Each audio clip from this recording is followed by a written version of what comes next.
On Children's Day, my parents hosted a grandkids feast for the family. I came straight from work and saw my kids sitting on the floor with paper plates while my sister's children ate at the decorated table. Mom said, "They're used to leftovers." My sister smirked. "You should be grateful they got anything." I didn't say a word. I looked at the next mortgage payment and just tapped cancel. And then, my name is Arnold. I'm 36, an architect, the older child, the dependable one. I draw lines for a living and then spend months making sure they become walls that don't fall down. My wife, Maya, teaches third grade. We have 2 kids. Liam is 8, Emma is 5, loud, sticky, funny, and always asking where the sun goes at night. We live in a small townhouse that still smells a little like fresh paint because I keep finishing things on weekends. Shelves, trim, a coat rack in the entry I'm weirdly proud of. In my family, I've always been the person you call when something breaks, or when someone needs a ride, or when a bill accidentally posts twice. My parents don't say it out loud, but I'm the background son, the steady paycheck, the good insurance, the boring one who shows up. My sister, Sophia, is the golden one. She could spill coffee on the mayor, and Mom would call it performance art. She's charming in ways you can't argue with.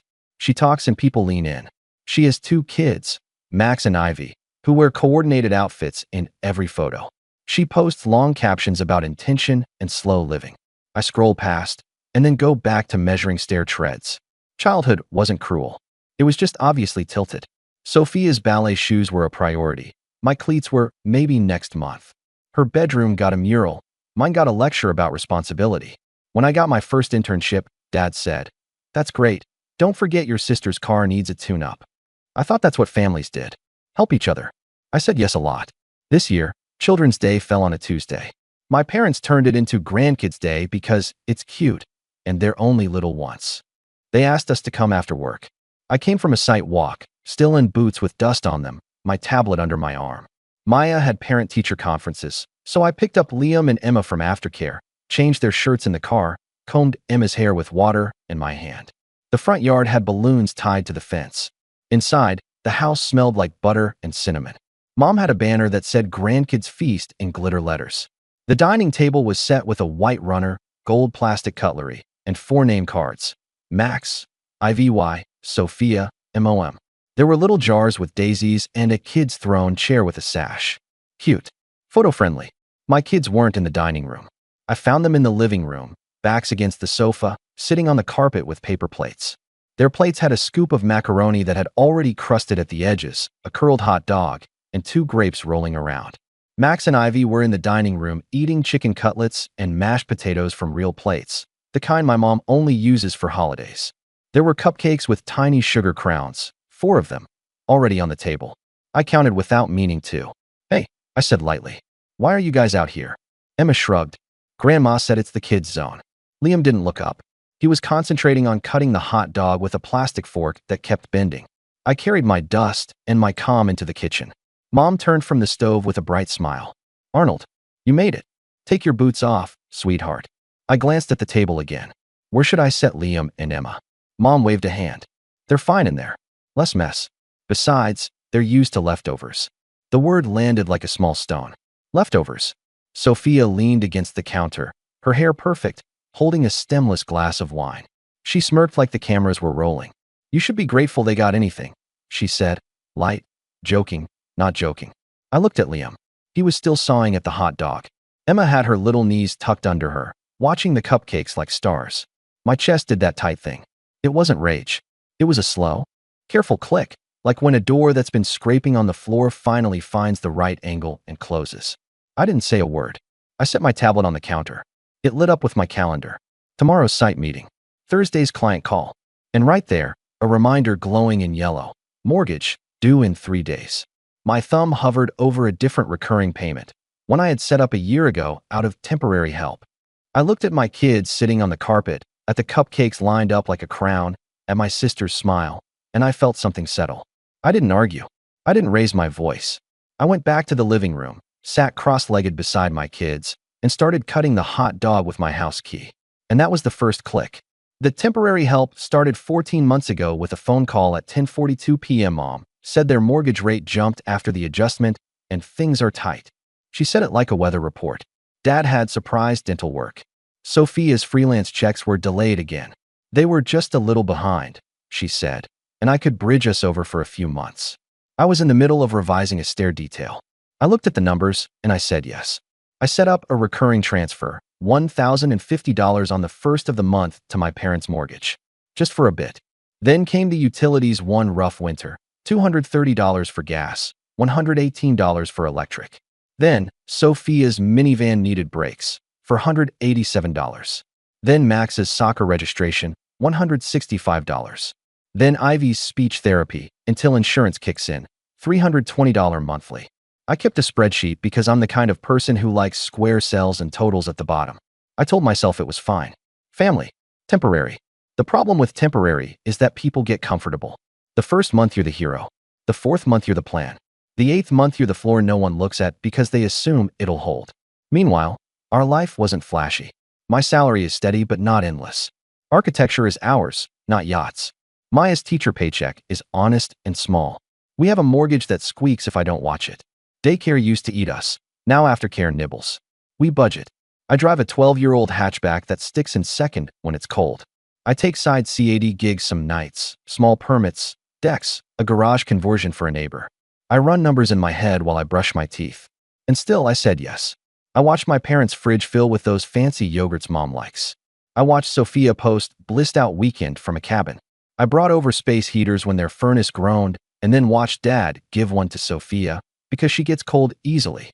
I swallowed hard and rationalized. My kids are fine. We're fine. This is kindness. This is what grown sons do. Sophia's golden glow had rules. When she launched her studio, Mom and Dad threw a party. I built her shelves as a gift. She called my work rustic, which is what people say when they want to be kind about your free labor. When I sent her the drawings for a small ADA ramp her landlord required, she texted, "You're a lifesaver," and then forwarded me the landlord's email asking for a stamped set. I paid my structural friend $200 to help because I didn't want her to lose the lease. The small humiliations stacked in quiet piles. At my kids' birthdays, Mom handed Max his present first, the biggest bag. "Open, open," she squealed, filming him. He pulled out a remote control truck that cost more than our weekly groceries. For Liam, she patted his head and said, "We're doing experiences this year for you, honey. We'll go to the park." Sophia laughed. Minimalism. It's all the rage. On Easter, Ivy got a custom basket with a tiny embroidered dress.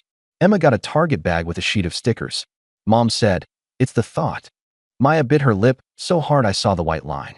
Money flowed like water in one direction. Words flowed the other way. "You're so stable, Arnold. We're lucky to have you. Your sister is fragile. You know the creative life. You can handle it. Be a good son. Be a good brother." Somewhere in there, I lost the thread of being a good father to my own kids because the math didn't always let me say yes to them. The stakes went up slowly, like someone turning a dimmer. 3 months ago, Sophia called me crying at 7:06 a.m. "I messed up my taxes," she said. "There's a penalty." She needed $2,300 just to file because she forgot the quarterly estimated thing. She said she hated to ask. I Venmo'd $1,000 and told her I couldn't do more.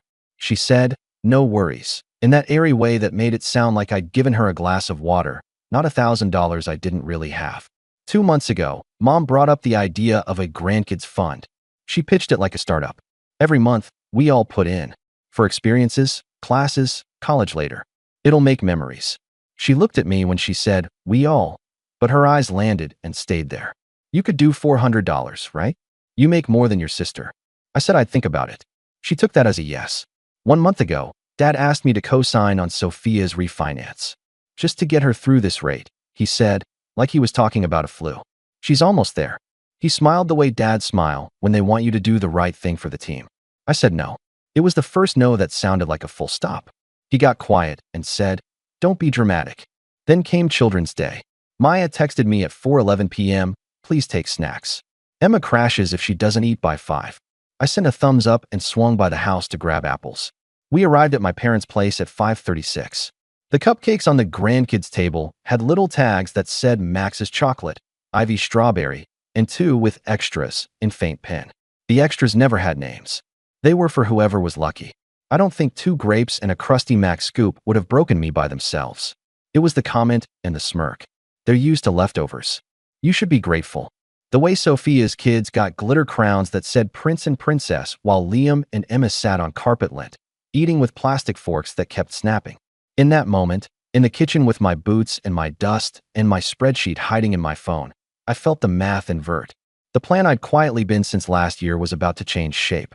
Not out of revenge, not to be cruel, but because I looked at my own two kids and realized I had been teaching them something I didn't believe. That our family's comfort comes second to preserving an illusion that Sophia shines and everyone else is here to make the light look good. I didn't say anything that night. I watched. I noted which cupcakes got passed. I helped Emma peel grape skins because she said the skins are too loud. I listened to Sophia talk about her upcoming retreat in Sedona. I saw Mom tag me in a photo where Liam's head was cut off. And when I tucked my phone away, I knew exactly what button I would press later and what line I would draw. It didn't explode at the table. It exploded at the presentation. After the kids ate, some more than others, Mom called everyone into the dining room and dimmed the lights like it was a slideshow. She had printed sheets. Yes, printed, labeled Grandkids Fund. There were columns. There was a monthly target at the bottom, $800. There were names with suggested amounts. Sophia, $0 in-kind contributions. Mom and Dad, $100 hosting. Arnold, $700. She had stars next to my name. Just to get us started, she said, beaming. Maya had arrived by then. She came straight from conferences with 2 tote bags and that exhausted teacher smile. She squeezed my hand under the table. I felt my pulse slow and get heavy, like it does when a beam is carrying more than it should. Mom launched into her pitch. Experiences. Soccer. Ballet. Maybe a little Disneyland next summer. She looked at me on Disneyland. Dad cleared his throat and added, "We all have to sacrifice for the kids." Sophia smiled and said, "I can contribute in other ways. Planning, coordinating, creating a vibe." The word vibe made me want to laugh and cry at the same time. I set my printed sheet down. I'm not doing $700. The room paused. You could hear the fridge hum. Mom blinked. It's just until. I'm not doing it, I repeated calm. And I'm ending the mortgage transfer next month. Mom's face did a complicated thing. Shock first, then hurt, then anger dressed as disappointment. Arnold, that mortgage is what's keeping us in our home. I covered it for 14 months, I said. That's $14,700, not counting winter utilities and everything else. You told me it was temporary. Sophia laughed softly. Wow, he keeps receipts. I looked at her. Yes, I keep receipts. Dad pushed his chair back. We're family. You don't nickel and dime family. Maya's hand tightened around mine. He's not nickel and diming, she said. He's outlining a boundary. Sophia rolled her eyes. Don't turn this into a therapy session, Maya. I could feel heat in my neck, but my voice stayed even. This isn't about revenge. This is about closure. And boundaries. Silence. Then Mom went for the oldest tool in the box. Your sister needs support. She's raising 2 children. I am also raising 2 children, I said. Who ate on the floor tonight? They like picnics, Mom snapped. They like chairs, Maya said quietly. Sophia leaned in, voice low. You think you're better than me because you have a W-2. I think my kids deserve the same respect as yours, I said. And I think money without respect is a leash. I'm done wearing it. Mom exhaled through her nose. If you cancel that mortgage payment, we could lose the house. I pulled my phone out, not to be dramatic, but because we were finally saying true things. I opened my bank app, scrolled to the recurring transfer labeled M, Parents. My thumb hovered, then tapped Edit. I set it to end this month. The button turned gray. Effective after this month, I said. You've got 30 days to adjust. Dad stood up, chair legs scraping. Get out, he said, but it sounded more like a ritual than a command. If you won't help family, then maybe you're not family. I am family, I said. I'm just done being the floor. Liam and Emma were watching from the doorway. I crouched and smiled. Shoes on, I said brightly. We're going home. On the way out, Emma whispered. Do we get cupcakes at home? I said yes. We stopped at the store for the cheap ones with too much frosting. In the car, Maya let out a breath she'd been holding for months. You okay? She asked. Not yet, I said. But I know where the studs are now. I can hang new shelves. The call started at 8:13 a.m. the next day. Mom first, then Dad, then Sophia with a 3-line text that managed to include selfish, ungrateful, and hope you can sleep at night. By noon, I had 19 missed calls. By the end of the week, 47. The voicemails were a catalog: guilt, anger, bargaining. Mom, we will literally be homeless. Dad, A man takes care of his parents. Sophia, thanks for teaching your kids scarcity. I didn't respond right away. I went to work. I did punch walks. I marked up a pay app. I ate a granola bar at my desk and accidentally typed leftovers into a wall tag instead of left. I fixed it and laughed alone in my cubicle like a crazy person. At night, Maya and I sat at the table with my spreadsheet open. I read out loud, line by line, like we were cataloging lumber. Mortgage, $1,050 x 14 equals $14,700. Winter gas, $230 x 3 equals $690. Electric, $118 x 3 equals $354. Brakes, $487. Max soccer, $165. IV therapy, $320 x 4 equals $1,280. Sophia taxes, $1,000. Maya added it fast on her phone. $18, $676, she said softly. We've basically bought them a car. We drafted a message together. Not a clapback. Not a thread. Just a clear, short email to mom and dad with the subject moving forward. I attached the spreadsheet. I've been covering the mortgage and other expenses for over a year. This was presented as temporary. Our household can't sustain it. Effective next month, I'm ending the recurring transfer and won't be contributing to the Grandkids Fund. I will continue showing up for holidays if everyone is treated equally. I won't co-sign anything. If you sell the house, I'll help you move boxes and hang shelves. This isn't punishment. This is a boundary. I love you, Arnold. Then I sent a shorter text to Sophia. I won't be financing your life. Please stop asking. I put the phone face down and let the quiet sit. Day 2, the tone shifted. Mom texted, "We were just shocked. Come over to talk." Dad called and left a calmer message about misunderstandings. Sophia posted a story with a quote about people who withhold love to control you, with a glittery background. I turned off her stories for 30 days. It felt like taking out the trash and hearing the bin lid close. Practical things took shape. I went to my parents' garage and picked up my boxes of tools because Dad said, "If you won't help, you can't store your stuff here." He said it like a slam, but it was a favor. I found my old chalk line, a box of tile spacers, the little level with the bubble I used when I built Sophia's shelves. I put them in my hatchback and drove home with the back squeaking. I called the bank to confirm the transfer would end after the current month. The rep asked if I wanted to delete the payee. "Not yet," I said, "but I want the habit gone." I moved that $1,050 into a new line in our budget labeled ours. I scheduled them as swim lessons. I ordered Liam the book series he keeps borrowing from the library and then renewing because he doesn't want to give them back. A week in, Mom tried a new angle. She sent photos of loose shingles and a text that said, "House falling apart." I replied, "I'll come Saturday with my ladder." She wrote back, "We don't need errands. We need support." I went Saturday anyway. I fixed the shingles. I left a note that said, "This is support. Love, Ed." It wasn't petty. It was me choosing how I would help. Sophia sent me a long message on a Tuesday at 11:52 p.m., the hour people pick when they want to say everything and pretend it was the wine. "You have no idea how hard it is to be me. Mom and Dad expect things. The kids expect things. You're lucky you like rules. Not everyone does. Max needs camp money. Ivy needs new shoes.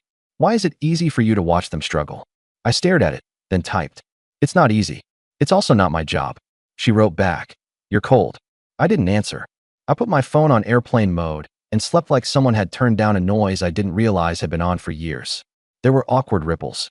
Grandma called and said, "Family is everything." I said, "My kids are family." An aunt texted me, "We heard you cut your parents off." I replied, "I stopped paying their mortgage. They are adults." She left it on read. At work, my project manager noticed I wasn't staying late every night. "Everything okay?" he asked. "First time I've seen you leave on time 2 days in a row." I smiled. "I'm building something at home." He laughed and said, "Make sure it's permitted." It was permitted. I wasn't detonating a house. I was removing a load I shouldn't have been carrying and moving it back to its proper place. A small gray snuck in. Mom called, voice small. "We met with the bank," she said. "They can do a forbearance for 3 months." She sounded embarrassed. We're going to sell the boat." "The boat is 12 feet of fiberglass," Dad kept swearing he'd fix. "It hasn't touched water since 2009. "That's good," I said gently. "I can help list it." "What if we can't keep the house?" she asked. "Then we help you move," I said, "to something you can afford." She started to cry. Not angry crying. Tired crying.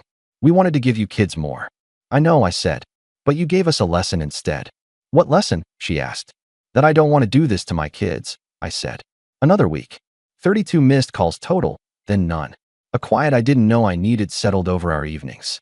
We ate at our own table, and I noticed how Emma arranges peas by color, how Liam tells a story in wide arcs that somehow land exactly where they should. I stopped mentally calculating other people's bills during bedtime. I said yes to an ice cream stop without checking the bank app first. On a sunny Saturday, we took the kids back to my parents for a short visit. I had told Mom, equal seats, equal plates, or we leave. When we arrived, the dining table had 6 plates. There were no name cards, no crowns, no glitter banner. Just food. Good food. Chicken cutlets, mashed potatoes, green beans. The kids sat together and clinked their plastic cups. Mom watched them like she didn't know if she was allowed to enjoy it. Sophia didn't come. Dad handed me the mail like nothing had happened. A water bill, he said. You know they charge you to make water and then again to take it away? He was trying to be funny. I let him. After we ate, I went up on the roof to check the shingles again. Hammer, 3 nails, a dab of tar. It felt like the work I know. Clear problems, clear fixes. When I climbed down, Mom was waiting with a small container. For the kids, she said. Cupcakes. I opened it. For inside. No crowns. Just frosting. Thanks, Mom, I said. She touched my arm. You're a good father, she whispered, like a secret. I'm trying, I said. On the drive home, Liam asked if Grandma's house is going away. Maybe the house is changing, I said. But Grandma and Grandpa aren't going away. What about Aunt Sophia? Emma asked. She's a grown-up, I said carefully. She'll figure out her own money. What's money? Emma asked, dead serious. I smiled. Numbers that should match the choices you make. Maya squeezed my knee. That's one way to put it. That night, I opened my spreadsheet and renamed it Past Support. Then I opened a new one and labeled it Ours. The first line was Emma Swim, $1.68. The second was Liam Book Fare, $1.25. I added another, Date Night, $1.40. It felt outrageous and necessary. When I closed the laptop, the house felt different. Not bigger, not richer, just finally ours. It didn't end in fireworks. It ended in boring habits. I stopped checking my phone every hour. I stopped being the emergency contact for grown adults. I started telling my kids yes to little things. Colored pencils from the art store, a $1.50 donut after school, 10 extra minutes of Minecraft. I started running again in the morning, 3 slow miles listening to houses wake up. I started leaving work on time twice a week and not apologizing. 2 weeks after the feast, Sophia texted, "So you're serious?" I wrote back, "Yes." She replied, "You're lost." I let it sit. A month later, she sent a picture of Max at soccer with a caption, "Found a scholarship." I sent a thumbs up. No lecture. Not my job. Maybe she felt that. Maybe not. Mom and Dad listed the boat. A guy from 2 towns over bought it for $900 cash. Dad looked weirdly relieved, like a secret had finally moved out. They met with a financial counselor at the bank. Mom told me in a small voice. They canceled cable. They started cooking at home. Dad fixed a leak himself and called to brag. We went over and I said, "Nice work." And I meant it. We went back for Sunday dinner one night. No banner. No throne chair. For cupcakes, 1 for each kid. No extras. Mom set a plate in front of Emma and said, "I saved you the biggest one." And then caught herself and looked at Max, then cut his bigger too, then cut the others to match. It was clumsy and perfect. After dishes, Dad mumbled, "Thanks for the shingles," like gratitude was a language he was relearning. I said, "Of course." I put my hammer back in the trunk and felt like I'd finally put a tool away after leaving it on the floor for a year. On the way home, Maya asked how I felt. I thought about the numbers, the calls, the spreadsheets, the cupcakes. Like I moved a wall, I said. Not the house kind. The kind in my head. I don't want revenge. I don't want a scoreboard. I want a kitchen table where my kids don't learn that generosity means swallowing humiliation. I want a family group chat with pictures of missing teeth and school projects, not invoices disguised as love. I used to think love meant paying quietly and never asking for a chair. Now I think love is a chair and a plate that looks like everyone else's. I think love sometimes sounds like no. I'm not going to co-sign anything. I'm not a fund. I'm not a safety net stretched so tight that my own kids fall through. I will show up with a ladder. I will bring soup when you're sick. I will fix shingles. I will celebrate what you can afford. I will not be the floor. I won't allow anyone to teach my children that they're leftover people. I won't allow my stability to be a reason to ignore their needs. I won't allow guilt to run our budget. I won't allow silence to stand in for respect. And it's about building, slow, careful, with lines that meet, something that can stand.